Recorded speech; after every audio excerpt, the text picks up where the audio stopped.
नमस्कार बच्चों, स्वागत है आप सबका फिर से आपके अपने YouTube चैनल नॉलेज ट्रांसफॉर्म्स ज्ञान से परिवर्तन में।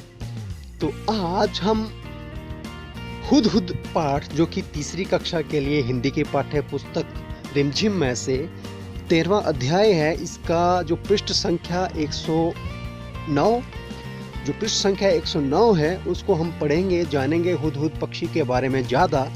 तो इसको पढ़ने से पहले पिछले 3 भागों के बारे में थोड़ा सा जान लेते हैं कि हमने इस पाठ में अब तक क्या पढ़ा, और इसके लर्निंग आउटकम के बारे में भी जान लेते हैं। आज की वीडियो का लर्निंग आउटकम आप अपनी स्क्रीन पे देख सकते हैं। तो आज हमने ये जानना है कि हुदहुद पक्षी किस तरह का ज़्यादा होता है, उसको क्या कहते हैं, अलग अलग जगह में इसका क्या क्या नाम होता है, वो कितने अंडे देती है, इत्यादि इत्यादि हम सब जानेंगे। और इससे पहले हम पिछले भागों के बारे में जानते हैं कि हुदहुद को कलगी किस तरह से मिली। तो हमने जाना कि जो सुलेमान बादशाह है उसको जब गर्मी लगी अपने उल खटोले में, तो हुदहुदों ने उनकी सहायता की, और सहायता करने के बाद उन्होंने हुदहुदों को बर मांगने के लिए कहा। तो बर मांगने के बाद हुदहुदों ने सोने की कलगी मांगी। तो हुदहुदों ने सोने की कलगी मांगने के बाद अपने लिए परेशानी खड़ी कर ली, क्योंकि सोने के कारण सब लोग उन्हें मार रहे थे। और फिर हुदहुदों ने कहा कि हमें सोने की कलगी मत दीजिए, हमें जो हमारी परों की कलगी है तो वो दीजिए।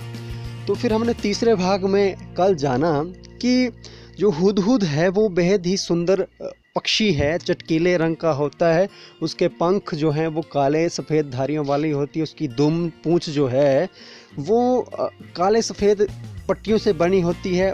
उसके गर्दन बादामी होती है, उसकी जो कलगी है वो भी बादामी रंग की होती है। चोंच तीखी होती है, और तीखी चोंच होने के कारण इसे हजामिन पक्षी भी कहते हैं। और इसकी चोंच जो है वो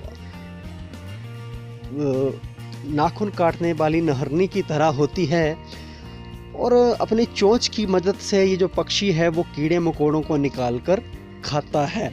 तो आज हम पढ़ेंगे कि किस तरह से ये ज़मीन खोदते हुए कीड़ों को निकालता है और कौन सी आवाज़ करता है। तो अब आइए जानते हैं। तुमने इसे अपने घर के आसपास तीखी चोंच से जमीन खोदते हुए अवश्य देखा होगा। अपने घर के आसपास ज़रूर देखा होगा। अपनी जो तीखी चोंच है, चोंच से वो अपने ज़मीन को खोद देता है। जो ये इसकी तीखी चोंच है, यहाँ देख रहे हैं स्क्रीन के ऊपर, इससे ज़मीन को खोदने की ये काबिलियत रखता है और कीड़े मकोड़े निकालता है। बोलते समय ये 3 बार हुप हुप हुप, क्या बोलता है? Hoop hoop hoop. क्या कहता है? Hoop hoop hoop. इस तरह की आवाज़ करता है। 3 बार हुप हुप हुप सा कुछ कहता है, इसीलिए इसे अंग्रेजी में हुप हू कहा जाता है। अंग्रेजी में इसका नाम हुप ऊ है। हिंदी में इसे हुद हुद कहते हैं। हिंदी में इसे हुद हुद कहते हैं। शायद ये हुप हुप हुप की आवाज़ करता है, इसलिए इसको हुद हुद कहते होंगे। दूब में कीड़ा ढूंढने के कारण, जो दूब घास होती है उसमें कीड़े ढूंढने के कारण इसे हमारे देश में कहीं कहीं पदुबैया भी कहते हैं। क्या कहते हैं? पदुबैया, पदुबैया, पदुबैया। इसका बहुत सारा नाम हमने जाना। निहा, जो उसका दूसरा नाम है हजामिन, और फिर हुप हू, फिर पदुबैया। और इसकी सुंदर कलगी की वजह से कुछ देशों में इसे शाह सुलेमान कहकर पुकारते हैं। कुछ देश हैं जो इसको शाह सुलेमान कह के पुकारते हैं। शाह सुलेमान, इस पक्षी का नाम शाह सुलेमान। मादा हुदहुद जो है 3 से 10 तक अंडे देती है। वो 3 से 10 तक अंडे। बेहद ही सुंदर पक्षी आप अपनी स्क्रीन पर देख पा रहे हैं। जब तक बच्चे अंडे से बाहर नहीं निकल जाते वो अंडों पर बैठी रहती है, हटती नहीं। नर वहीं भोजन लाकर उसे खिला जाता है। जो उसका साथी है नर, वो उसे वहीं भोजन लाकर उसे खिला जाता है, पर दोनों में से कोई घोंसले की सफाई नहीं करता, यानी कि घोंसला साफ नहीं होता है, थोड़ा सा गंदा होता है। संसार के विख्यात पक्षियों में से एक है ये हुदहुद। बहुत विख्यात पक्षी है, हुप हुप हुप की आवाज़ करता है। यह अपनी सुंदरता के लिए तो मशहूर है, पर इसे पालतू नहीं बनाया जा सकता। कुछ पक्षी हैं जैसे कि तोता है, उसको हम पालतू बना सकते हैं, और उस तरह के अन्य पक्षी और हैं जिनको हम पालतू बना सकते हैं। पालतू यानी कि जिसको पालते हैं हम घर में, जैसे कि गाय, भैंस, बकरी, घोड़ा, ये इस तरह के जो जानवर हैं, कुत्ता, बिल्ली, जिनको हम पालते हैं उनको हम पालतू कहते हैं। तो इसको पाल नहीं सकते, ये जंगलों में ही रहती है, बेहद सुंदर पक्षी। ना ही इसकी बोली में मिठास है, जैसे कुछ पक्षियों की बोली में मिठास होती है, जैसे कि कोयल कू कू की आवाज़ करती है, और उसकी पक्षी की बोली में मिठास होती है, तो इसकी बोली में मिठास भी नहीं है। तो इस भाग में हमने आज पढ़ा, ये पाठ यहीं पे समाप्त हो गया। इस भाग में हमने पढ़ा कि इसके बहुत सारे नाम हैं। ये 3 बार हुप हुप हुप की आवाज़ करता है। इसे अंग्रेजी में हुप हू कहते हैं, हिंदी में हुद हुद कहते हैं। दूब में जब ये कीड़े ढूंढती हैं, उन्हें खाती है, तब इसे पदुबैया भी कहते हैं। और कुछ देश हैं जिनमें इसका नाम शाह सुलेमान है। ये 3 से 10 अंडे देती है, और जब तक उन अंडों में से बच्चे नहीं निकलते तब तक ये उन अंडों पे बैठी रहती है, और उसका साथी नर जो है वो उसको खाना खिलाता है, पर ये जो घोंसला है उसको साफ नहीं करती। और उसके बाद सुंदरता के लिए मशहूर है पक्षी, पर इसको हम पालतू नहीं बना सकते, और इसकी बोली में मिठास भी नहीं है कोयल की तरह। तो ये पाठ हमने पढ़ा। अब इसके कार्यपत्र की तरफ जाते हैं। ये जो हुदहुद पक्षी है, अब जानते हैं कि हुदहुद के निम्नलिखित नामों के कारण बताओ। नहरनी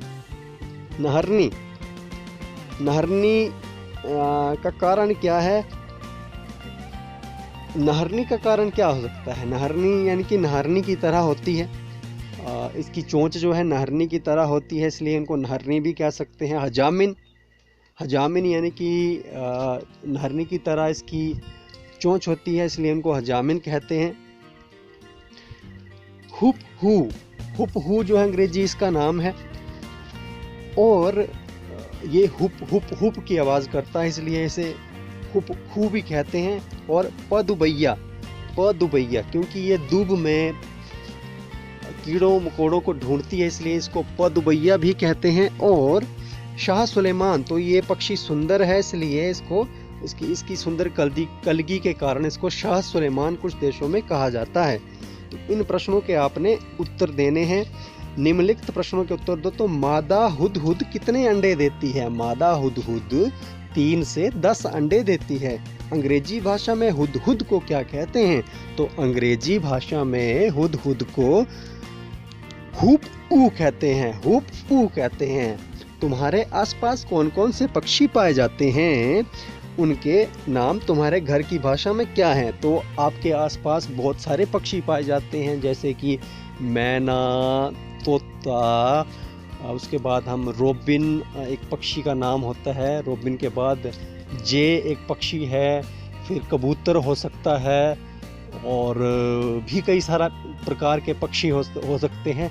तो उनके नाम जो हैं वो क्षेत्र के आधार पे, आपके घर के आसपास की जो भाषा है उसके आधार पे अलग अलग होंगे। तो उन सब पक्षियों के जो नाम हैं अपने घर की भाषा के अनुसार लिखने हैं, और आपने कोशिश करना है कि उन पक्षियों के नाम आप असली नाम जो हैं, जो उनको हमेशा बुलाया जाता है, उन नामों को भी आप पता करें कि वो कौन से नाम हैं। तो ये वर्कशीट यहीं पे समाप्त होती है। तो आज हमने इस पाठ का जो अंतिम भाग है वो पढ़ा, और यह जाना कि ये जो पक्षी है वो सुंदर होता है, इसके बहुत सारे नाम होते हैं, हुप हू, शाह सुलेमान, पदुबैया, इस तरह के नाम होते हैं, और इसको पालतू नहीं बनाया जा सकता। उसके बाद हमने वर्कशीट में जाना कि विभिन्न नामों के कारण क्या क्या हैं, फिर उसके बाद प्रश्नों के उत्तर जाने, और आपके घर के आसपास के पक्षियों की बारे में हमने चर्चा की। तो इस वीडियो में इतना ही, मिलते हैं किसी अन्य वीडियो में अगली बार। इसके पूरे पाठ को करेंगे, तब तक के लिए जय।